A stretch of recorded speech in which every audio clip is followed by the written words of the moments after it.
Wow. Wow, wow, wow. This is crazy. You know, when I envisioned this week, I don't know why, but I was imagining a much smaller room with far less people. So this is beautiful. Big up to everybody for being here tonight. This is awesome. So for those of you who don't know me, quick introduction. My name is Zuby. I'm an independent rapper, author, podcaster, public speaker, British women's deadlift and bench press record holder.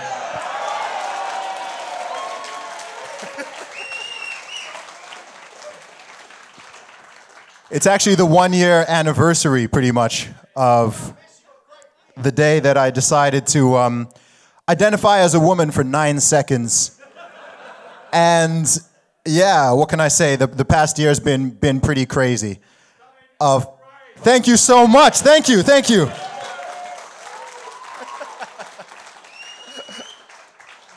But I guess that video is, we live in strange times, don't we?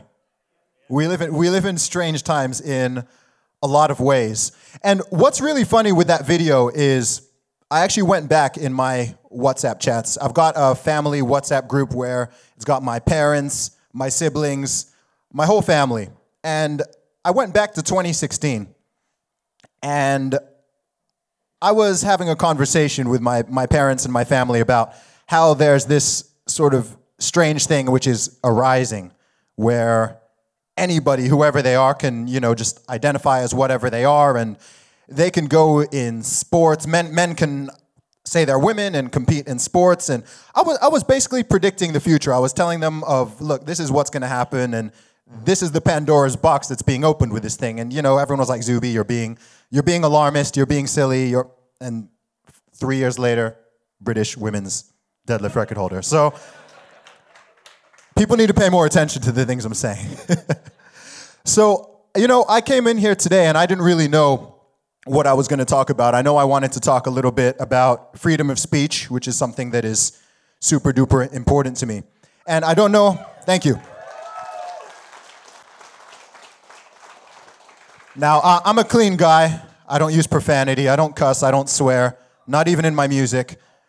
Yeah, but I think people should have a right to. So that's important. And you know, the last couple of days have really told me what I should talk about here. Because some of you guys may see the t-shirt that I'm wearing. Quick question, who in here follows me on Twitter? Put your hand up if you follow. Oh, wow. Oh, geez. Okay. Okay, cool. So who knows that I got suspended from Twitter the other day. And do you know why I got suspended from Twitter? Do you know the crazy thing that I said? The super offensive, crazy thing I said? Quite literally, for those of you who don't know, I was legitimately suspended for Twitter for saying, okay, dude.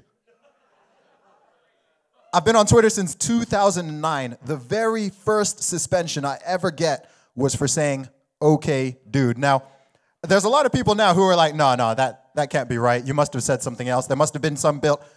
No. I said, okay, dude. And it's been wild. I mean, that was what really, really hit me. So to give some context about it, about a week ago, I posted a tweet for all the single ladies out there giving advice on how you can land and attract a great man, okay? And the list went viral. I can't remember off the top of my head. I think it was, what did I have on there? I think it was be sweet, grow your hair long, learn to cook, don't be annoying, and be in shape. That's not super controversial, is it? That's not super controversial, is it? Anyway, this list went viral. This went viral, and a lot of people loved it. A lot of people were not happy about it at all. At all. Especially people with short hair. Yeah, this list went viral. Anyway, there was somebody by the name, I'm not gonna give their like full name, but somebody who goes by the name of Pronoun Enforcer on Twitter saw this tweet, and They weren't offended by it. However, they responded saying something along the lines of, I'm 95% sure I sleep with more women than you, and this is a terrible list. And I said, okay, dude. And I got suspended. Literally, that was the entire interaction. Now this actually happened. This happened towards the end of last week, and funnily enough, on Wednesday I was in London attending the opening event of the Free Speech Union, the FSU, which is being run by Toby Young. Yeah, sounds like we need this. And yeah, so it was kind of ironic. So I met some really interesting people at that event. I met, of course, Toby Young. You guys may know Harry the Owl, notorious man who got investigated for the police who wanted to check his thinking for inverted commas transphobic tweets. So I met him. Douglas Murray was there. I met Douglas Murray. I met Trevor Phillips. And one of my favorite politicians in the UK who, on a surface level, looks like I have nothing in common with, but who probably, funnily enough, stands for my values and perspectives a lot more than pretty much anyone else. Jacob Rees-Mogg. Yeah, so it was an interesting night. It was a very, very interesting night. And so I went to that. I'm based in Southampton. I came back home. I got to Southampton. And I thought, you know what, let me just do a quickly check my emails before I go to bed. I open up my emails, and then that was when I see an email from Twitter saying, your account has been locked for violating our policy of hateful conduct. They sent me a link, and you know, I'm confused here. I was like, okay, wait, what's up? And it said something about, you know, not being able to promote violence. I was like, haven't done that. Make threats against people, haven't done that. Racism, you know, sexism, homophobia. I was like, I haven't done any of this. What have I done here? Scroll down a little bit to see what the offending tweet is. Okay, dude.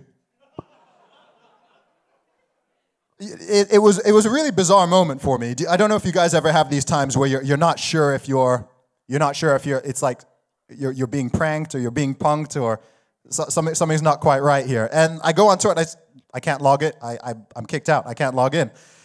I'm like, okay. It says you have two options here. You can make an appeal, or you can delete the offending tweet and we'll reinstate you in 12 hours. And I was like, okay, I'm a fighter. I'm not gonna go down that easily. I haven't done anything wrong here. Come on, I haven't done anything wrong. So I want to give them the benefit of the doubt. So I make an appeal, and I'm like, okay, you know, maybe their algorithm got it wrong. This must be some sort of automated error. And I go to bed not thinking much, thinking, okay, cool, like they'll see that tomorrow. And of course, obviously, they'll realize the grave error that they have made. And I wake up in the morning. We have an update. We have reviewed your appeal. And we maintain that the following tweet, okay, dude, violates our hateful conduct policy. This must be deleted in order for you to regain access to your account. Weird flex, right? And of all the things I've ever posted, I was just amazed. Like 70-something thousand tweets, and I was like, okay. So anyway, it's going on from that. So the reason why free speech is so important, and this is something that Jordan Peterson has talked about, I know. God bless that man. I hope he recovers soon. Big inspiration of mine. But this is something that he has spoken about before. And one of the key things with free speech is, the big question is, well, if you're not going to allow free speech, then who is going to be the person? Who is the authority that sets the rules? Okay? What are the boundaries? And that's an extremely difficult question to answer. So some of you guys may know this, some of you won't. I actually grew up in Saudi Arabia. I lived in Saudi Arabia for 19 years. I'm sure that there are some people in this room who have grown up in lots of different places around the world, some places where you have protected freedom of speech, not like in the UK, and other places where you don't. But you know, there's people who have grown up in whether it's Russia or former Soviet Union or wherever it may be. There are a lot of countries around the world where you can't just say whatever you want. So, of course, growing up in Saudi Arabia, pretty much the most Islamic country in the world, you know, there are blasphemy laws. There's blasphemy laws in a lot of Islamic countries. And so it's like, okay, well, a lot of this, what I find really, really interesting is a lot of the people who rail the hardest against freedom of speech and who want to increase and keep continuing to expand what they call hate speech laws is a lot of those people, a lot of their views and ideas, if you took them to a country like Saudi Arabia, a lot of the stuff they advocate for is considered hate speech, right? So a lot of these people will be saying, we want to protect certain groups, whether that's gay people or trans people or what people may call, I don't really like to use the term LGBT community because I don't really think it's not really a community, is it? It's like people say black community. There's no black community, right? You've got people, right? People are individuals. Not everything is a community, okay? Thank you. And so what I always try to explain to people like that is, okay, I can understand where you're coming from, but you need to realize, you need to understand that it's not always going to be you who is setting the rules and setting the boundaries. And so this is why free speech is so important. So you can have this discourse, you can have these different ideas coming to the table, and good ideas can be challenged, and well, bad ideas can be challenged. Good ideas can also be challenged, but by allowing freedom of speech, that's how you get true intellectual diversity. That's how you get true progress. I'm not talking about diversity in inverted commas. I'm not talking about progress in inverted commas. I'm talking about it in the true sense, even true equality. If you think of every movement that has happened in the past, if you're talking about genuine social justice, right? Not social justice, genuine progress in terms of civil rights, all of that has happened through freedom of speech. And a lot of people don't really seem to get that. So I'm sure everybody in this room fully understands what I'm saying here, but it's strange how we're living in this time now in the modern Western world, here in the UK, where people seem to be forgetting the basis of some of these fundamentals. So I think it's really important, especially in this day and age that we're living in, where you're getting, I don't know how many people in the last year, I think it's hundreds of thousands of British people last year got investigated by the police for Facebook posts and tweets and social media. It would be good if they dealt with the people getting stabbed first, right? Like, my opinion, personal opinion. Priorities. But I think what I really want to say is that it's important for any society, I think especially British society, Western society, to, how would I put it? Not get too complacent, right? Understand that civil liberties, the right to freedom of speech, freedom of expression, true liberalism, all of the things that make the UK, the USA, Western countries in general so successful in the unique way that they are. A lot of that comes from those values, and it's strange that there are people internally within those cultures who are actively fighting against those fundamental principles. So I do think that it's very important to be vigilant and to continue to uphold those values, because something that's happening now in a lot of areas is you're really getting a sort of tyranny of the minority situation. So I'm a rapper, right? I'm in the world of music and entertainment, and it is far left, like far, far, far left. I want to say I might be the only rapper in this country who is like not a lefty, and who's open about it. Okay, not that it's it's okay to be a lefty, right?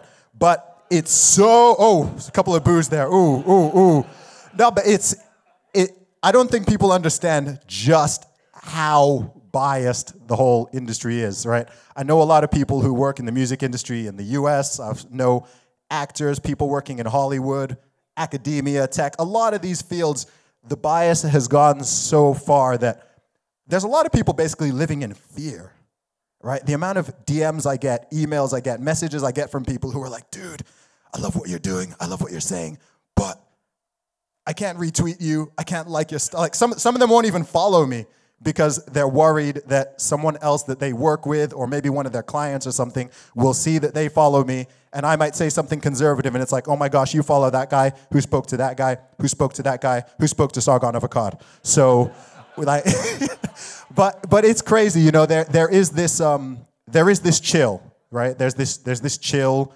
There's this, you know, fear that so many people have, that so many people are feeling, which is weird when we're living in literally one of the freest countries in the entire world at the freest period in history. And yeah, like I said, I just think it's very, very important to maintain that. So what I want to do for everybody in this room and everyone in general is just to give you some encouragement, right? I don't know where everybody works. I'm sure some people are students, some people are going to be working, some people are going to know exactly what I'm talking about. They'll be in certain environments where the pressure on them is just so crazy to stay silent. Now, you don't need to jump into every single conversation. You don't need to put every single opinion that you have in your brain out there. I don't recommend that. But if there's something that you believe in, there's something that you stand for, there's something that you see that is going wrong, or perhaps somebody who's being treated unfairly or unjustly, it's important to speak up about it, because to be frank, there's a lot of cowardice out there right now, okay? There's a lot of cowardice. And people talk a lot right now about what is called cancel culture, okay? And the only reason cancel culture can be effective is if a large proportion of people behave in a very cowardly way. So what I want to say is, both for your own part and also for your friends, for your colleagues, your people you work with, acquaintances, whoever it is speak up and stand up for each other and support each other, okay? If someone is getting attacked by the mob, if someone is getting raged at, if someone is getting, you know, genuinely discriminated against in a certain way, whether that's for their political views or something that they decided to post on Twitter or whatever, is, you know, don't let people just get taken out on their own, okay? Because what always happens is one person stands up and that nail sticks out, that nail gets hammered. But if other people gather around and actually stand up and speak and vocalize about it and say that, nah, this is not fair, this is not cool, then cancel culture fails. And we need to get rid of, we need to cancel culture, man. We need to get rid of it. we really need to get rid of it. Because one more thing that's really important about society is that, you know, society should be forgiving, okay? We should be forgiving. There shouldn't be this idea that someone said something in 2009, and so now and forevermore, you can't speak to them, they can't use any platforms, they can't have a bank account, they can't do this. I mean, that's really not the way forward for a society that's supposed to be tolerant, right? People need a road to salvation. People are going to make mistakes. People are going to say things that are edgy. People are going to make jokes that don't land very well. But the best way to deal with that isn't to banish someone and make them some pariah for eternity, right? If they've made an error and thank you.